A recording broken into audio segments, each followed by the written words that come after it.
You are a storyteller. Mm-hmm. That's what I know about you. That's what I've heard. And you have a great ability to tell stories not only for yourself, Mm-hmm. but also with your brand. You're with Right. Land O'Lakes. Yes. Tell me about the story of the dairy farmers that you've been bringing to market recently. So I've been very fortunate. I'm 10 weeks into the journey at Land O'Lakes, and so it's an opportunity to learn, to ask questions, to discover. And one of the fascinating stories about farming in America is that less than 2% of us Mm-hmm. grow the food that helps sustain all of us. Wow. So a very few hardworking people are doing all the work to raise the cattle, grow the corn, grow the wheat, and that farming and that work is hugely important. It's extremely difficult work. Right. I'll tell you this, at 4 o'clock in the morning, every morning, someone's milking a cow somewhere. And amazing. so if you ever wake up and you think, oh, I'm glad I'm in my warm bed at 4 in the morning, know that someone else is hard at work, milking the cows that bring you your cheese and your milk, etc. So part of our job in telling the stories is to help people empathize with Right. the humans that are out there growing our food and helping sustain our country. And how important do you think that telling that story is? I know you talk about empathizing with the farmers, but what does that do from a brand perspective? What does that do for your customers when they see the Land O'Lakes brand? So Land O'Lakes is actually 4 business units. So we've got the dairy side of it. Yeah. We've got Winfield United, which is the agriculture technology side of it. Okay, got it. And then we've got Purina Animal Nutrition, which is pretty much every zoo animal, every horse, people with chickens in their backyards. Sure. So that animal nutrition side of it. And then Sustain is our global international development and sustainability enterprise. So all of those business units work together and kind of bring a collective story, a modern story of farming. Now, you go so far as not only telling stories with the brand, you tell your own stories, your own family stories, I hear, in your podcast. Yeah, so I've been doing a podcast with my dad. It started as I could do a podcast. Sure, why not?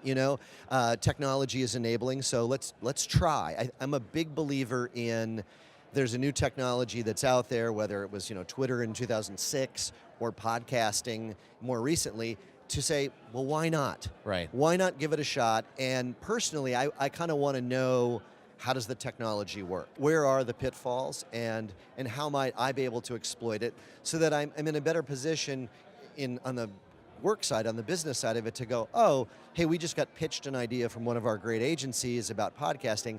I have a better sense of what that means and how that comes together. Right.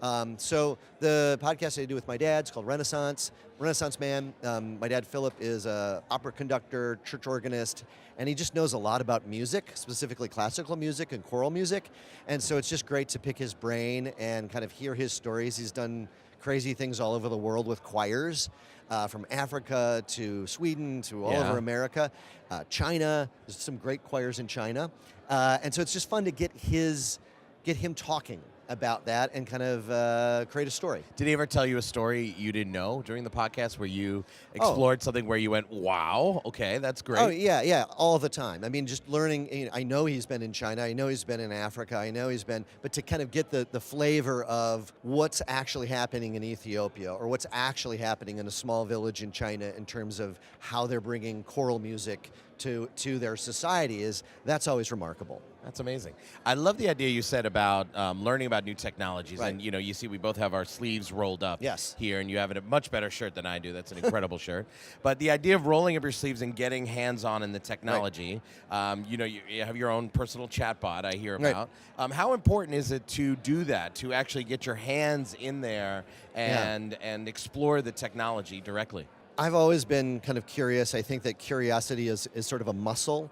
I believe that you have to exercise any muscle. And I was trained early on to try things like, hey, pick up the camera, learn to operate the camera yourself. Hey, pick up the sound equipment. Hey, try the Adobe technology. You know, learn to understand how it comes together so that you can understand how a shoot comes together or how a podcast comes together. So that's my background. And coming into marketing, I think that we are increasingly, as we automate things, as technologies, people worry about technology replacing jobs.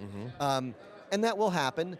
But if you're curious, and if you've explored on your own, hey, I want to know how Photoshop works on one level, or hey, I want to learn how WordPress works as on a coding thing, or I'm going to learn how to take my iPhone and shoot something and edit it on the phone all by myself. I think that the people who are curious about those things and actually go and do them and actually go and try them, Right. well, they're irreplaceable. I mean, I'm looking at it as self-preservation. You know, if I know how to do a lot of different things, Yeah.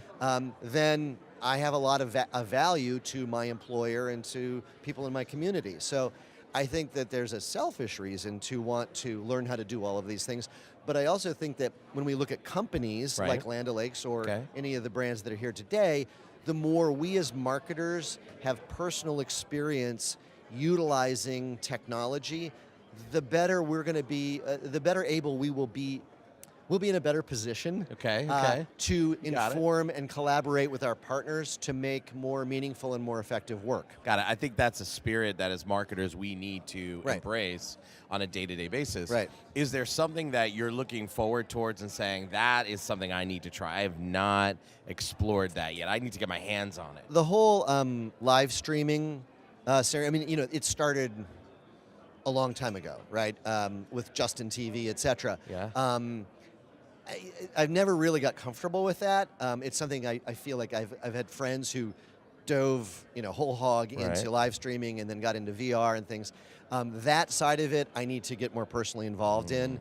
It's just a matter of, you know, with kids and life and work, you know, finding the time. Sure. So And are you talking about live streaming directly what you're doing or live streaming an event? I think it's more the sort of ongoing live streaming. I mean, the idea that So there in are the people, moment live streaming, people yeah. who are willing to share their life experience 24 hours a day is fascinating to me. You know, it's not something I want to do, but I do want to kind of understand the ways in which it can be embraced and how it can help us tell better stories. And as a marketer, when you're exploring these and trying these things out, is the storytelling capability of each of these platforms and these new technologies and new approaches, how important is that in your forecasting of its success? The trick is don't look at a technology for the sake of the technology. Right. Hey, we're going to do an AR experience or a VR experience.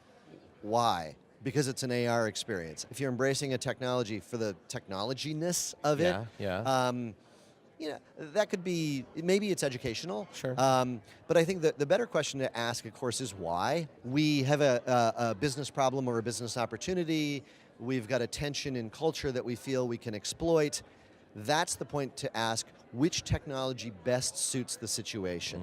So, yes, we should go out and do tests. Let's do a pilot to understand what AR can and can't do for our brand. Let's do a pilot to understand what podcasting can or can't do for our brand. But to see technologies as the kind of the core idea, I think is incorrect. It's better to understand why we're telling the story we're telling, and then utilize the most effective technology to tell that story.